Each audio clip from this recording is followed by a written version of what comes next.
세상을 연결하는 뉴스 브리지입니다. 국내 이주 아동 중 상당수는 한국에서 태어나거나 오랜 시간 자라왔지만 서류상 존재가 없는 미등록 상태입니다. 아파도 참는 법부터 배우고 학교에도 다니지 못하는 경우가 많다고 하는데요. 이들에게 발판이 되어줄 조건부 구제 대책도 오는 3월이면 끝나는데 그 이후의 대책에 대해서 현실적인 고민이 필요해 보입니다. 이주와 인권연구소 김사강 연구위원과 자세한 이야기 나눠보겠습니다. 위원님 어서 오세요. 네, 안녕하십니까. 네, 먼저 이 아이들 교육 문제부터 좀 짚어보겠습니다. 사실 이 미등록 상태라고 해도 원칙적으로 이 아이들이 학교에는 다닐 수 있도록 되어 있는데 실제 학교 생활에선 여러 가지 어려움을 겪고 있다고요. 예, 맞습니다. 유엔 아동권리협약에 의해서 국적이나 체류적과 무관하게 모든 아동들은 학교에 다닐 수 있습니다.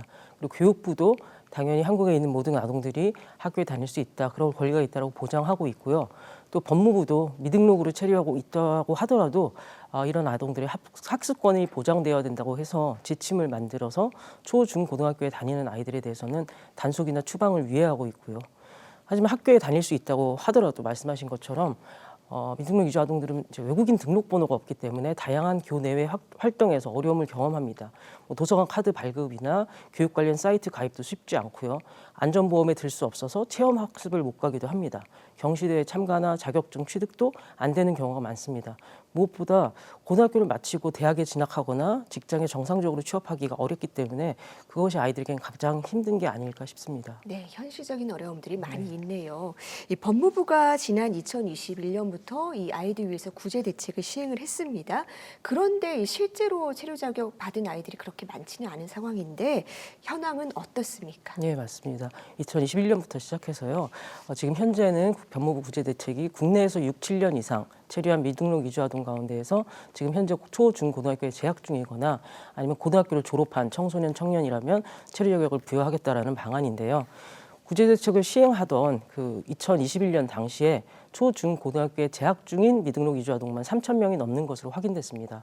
거기에 고등학교를 이미 졸업하고 성인이 된 사람들까지 포함하면 훨씬 많을 거고요. 그래서 이주아동 지원단체들은 미등록 이주아동의 숫자를 최소 10,000명에서 최대한 20,000명까지로 추산을 하고 있습니다.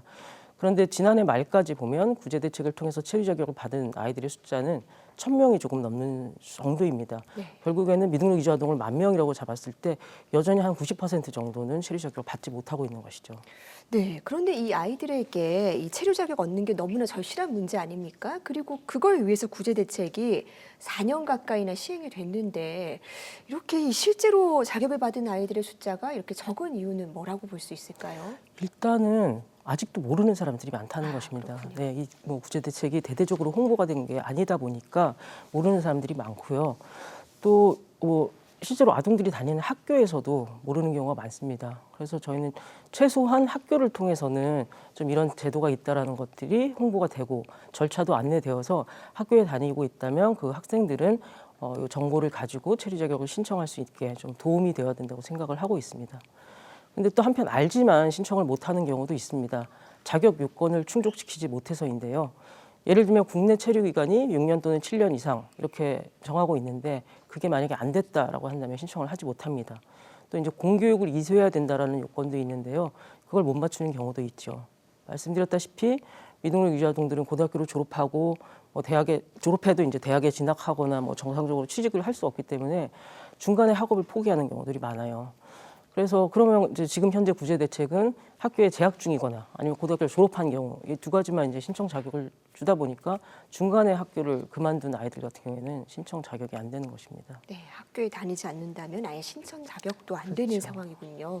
그런데 이 구제 대책도 알고 있고 신청 자격도 되기는 하는데 또 하나 어려운 부분이 있는 것 같습니다. 바로 이 범칙금 문제인데 이건 어떻게 개선이 되어야 될까요? 예, 지금 범칙금은 아동들에게 부과되는 것은 아니고요. 이제 부모들에게 부과되고 있는데 현재 구제 대책은 미등록 이주 아동을 키우는 부모들도 같이 체류 자격을 신청하도록 하고 있습니다. 왜냐하면 아이가 성인이 될 때까지는 부모가 아이를 양육해야 되니까 그때까지 부모들이 함께 체류할 수 있게 해주겠다라는 게 그 이유인데요. 문제는 부모들에게 부과되는 범칙금이 꽤 큽니다. 국내에서 7년 이상 미등록으로 체류한 경우에는 범칙금이 900만 원입니다. 부모가 2명이면 1,800만 원을 내야 하는 것이죠. 근데 미등록 이주 노동자로 살면서 자녀까지 키우는 부모들이 감당하기에는 그 1,800만 원이 상당히 부담스러운 금액입니다. 그러다 보니까 범칙금을 낼 형편이 안 돼서 신청하지 못하는 경우가 많습니다. 그래서 납부 능력이 부족한 부모들에게 범칙금을 감경해주거나 감면해주겠다라고 이제 법무부가 얘기를 하고 있는데요. 실제로 저희가 현장에서 보면 그런 사례들이 매우 드뭅니다. 그래서 감경이나 뭐 면제를 좀 적극적으로 해주든지 그렇지 못한다면 범칙금을 좀 분할 납부해서 낼 수 있는 방법도 좀 고려해 줄 수 있지 않을까라는 생각을 하고 있습니다. 네, 이 범칙금이 뭐 구제를 하자는 목적으로 그렇죠. 만들어진 조건이라면 또 낼 수 있도록 형편을 고려해 줄 필요도 있어 보입니다. 자, 그런데 이 구제 대책조차도 올해 3월 말이면 종료가 됩니다. 구제 대책이 유지되어야 된다고 위원님께서는 보시고 계시는데 그 이유는 뭡니까? 네, 저는 이제 아이들을 현장에서 직접 만나다 보니까 네. 이 구제 대책을 통해서 체류 자격을 받은 아이들이 변하는 모습을 봤어요. 그래서 아이들이 뭐 그 전에는 학교는 다녀서 뭐 하냐, 공부는 해서 뭐 하냐 이러면서 이제 굉장히 좀 이렇게 침체되어 있는 상태로 살고 있는데 일단 구제 대책을 통해서 체류 자격이 생기고 외국인 등록번호가 생기면 갑자기 아이들에게 생기가 넘치는 거예요. 그래서 공부도 열심히 하고 교내 활동에도 적극적으로 참여하고 또 이제 뭐 고등학생들 같은 경우에는 원하는 전공을 찾아서 결국에는 대학에 진학하기도 하고요. 그러니까 보면은 아이들이 단순히 이 등록이 됐다라는 그 이유만으로 이제 나도 이제 커서 뭐가 될 수 있겠구나. 그럼 나는 뭐가 되고 싶다 하는 꿈이 생기는 거고 또 미래를 계획하고 미래에 대한 희망도 생기는 것이거든요. 그래서 저는 이렇게 변화하는 아이들을 보면서 이 구제 대책, 아이들에게 등록을 시켜주는 이것은 꼭 필요하구나라고 느꼈습니다. 그리고 이제 올해 3월 31일 이후에도 당연히 미등록 이주 아동들은 있을 수밖에 없고요. 또 새롭게 생길 수도 있습니다. 그래서 이미 이제 법무부가 미등록 이주 아동의 학습권을 지원하겠다라는 그 지침을 통해서 초, 중, 고등학교에 다니고 있는 아이들에게는 단속 추방을 유예하고 있거든요.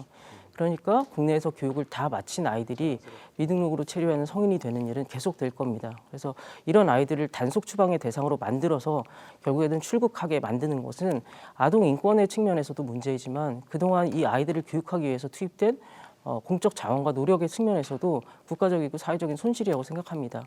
그렇기 때문에 구제 대책은 지속되어야 하고 가능하다면 이것이 상시적인 제도로 정착되어야 된다고 생각합니다. 네, 아이들의 인권과 어떤 꿈을 꾸게 만드는 최소한의 발판이다라는 지적해 주셨습니다. 마지막으로 사실 이 미등록 이주 아동들에게 뭐 체류 자격을 부여하는 것도 뭐 중요할 수 있겠지만 이 아이들이 모두가 안정적으로 꿈을 꿀 수 있게 하도록 하기 위해서 어떤 정책이 또 추가로 필요하다고 보시는지요? 네, 지금 현재 이제 체류 관리 시스템, 한국의 체류 관리 시스템은 국내에서 교육받고 고등학교를 졸업한 경우에는 취업을 할 수 있는 체류 자격으로 변경이 안 됩니다. 그래서 이제 결국에는 아이들이 일단은 대학에 진학하고 대학에 진학해서 유학 체류 자격이라는 걸 변경했다가 대학을 졸업한 뒤에야 이제 취업을 할 수 있는 체류 자격을 신청할 수 있습니다. 그래서 작년 9월에 이제 법무부가 고등학교를 졸업한 이주 아동들에게도 취업 체류 자격을 신청할 수 있게 하겠다라고 발표는 했는데 아직 구체적인 내용이나 절차가 마련되지 않은 상태입니다. 그런데 만약에 이제 그 법무부의 발표대로 아이들이 고등학교를 졸업하고 취업을 할 수 있게 된다라고 하더라도 여전히 문제는 남습니다. 왜냐하면 취업 체류 자격을 받을 수 있는 조건도 그리고 그걸 유지하는 조건도 매우 까다롭기 때문입니다. 저는 이주 아동들이 이주를 선택하지는 않았다고 보고 있습니다. 부모 때문에 한국에서 태어났거나 부모 때문에 어렸을 때 한국에 오게 된 것이고요. 그래서 부모가 여기 있으니까 계속 살 수밖에 없었던 거거든요. 근데 이제 그리고 이제 그 이후에는 한국 아이들과 똑같은 교육을 받으면서 성장했습니다. 이런 아이들에게 이제 고등학교를 졸업하고 성인이 되었을 때 좀 더 자유롭고 안정적으로 살아갈 수 있는 체류 자격을 준다면 바람직하지 않을까라고 생각을 하고요. 그리고 지금처럼 취업을 할 것인지 아니면 뭐 학교에 갈 것인지 둘 중에 하나만 고르라라고 하는 것이 아니라 취업도 할 수 있고 뭐 진학도 할 수 있고 아니면 진로 탐색을 위해서 좀 쉴 수 있는 그런 모든 활동들이 가능한 좀 자유로운 체류 자격이 필요하다고 생각을 하고요. 그리고 지금 그런 아동들에게 좀 그런 자유롭고 안정적인 체류 자격을 주면서 그 체류 자격을 아이들이 유지를 한다면 이후에 영주권을 취득하거나 국적을 취득하는 기준도 조금 더 완화해 준다면 아이들이 좀 정착하는 데 도움이 되지 않을까라는 생각이 듭니다. 지금 뭐 대한민국 정부는 지금 인구 감소 문제가 굉장히 심각하다라고 하면서 그 하나의 해법으로 매년 이주 노동자와 유학생들을 유치를 더 많이 하면서 이제 규모를 늘리고 있는 정책을 펴고 있거든요. 근데 그것보다 이미 한국에서 오래 살았고 그래서 사회통합이 다 되어 있고 앞으로도 한국에서 계속해서 살고 싶어 하는 그 한국에서 성장하고 교육받은 이주 아동들, 청소년들, 청년들에게 국내에 정착할 수 있는 기회를 주는 게 훨씬 더 합리적이고 효율적인 정책이 아닐까라고 생각합니다. 네, 이 아이들은 말씀해 주신 것처럼 이 본인의 선택과는 무관하게 한국에 왔거나 한국에서 태어났습니다. 그리고 이 부모가 누구든지 어떤 환경에서 살고 있든지 아이들의 가장 기본적인 권리를 보장해 주는 게 바로 우리 어른들의 책무인 것 같습니다. 오늘 말씀 잘 들었습니다. 고맙습니다. 감사합니다.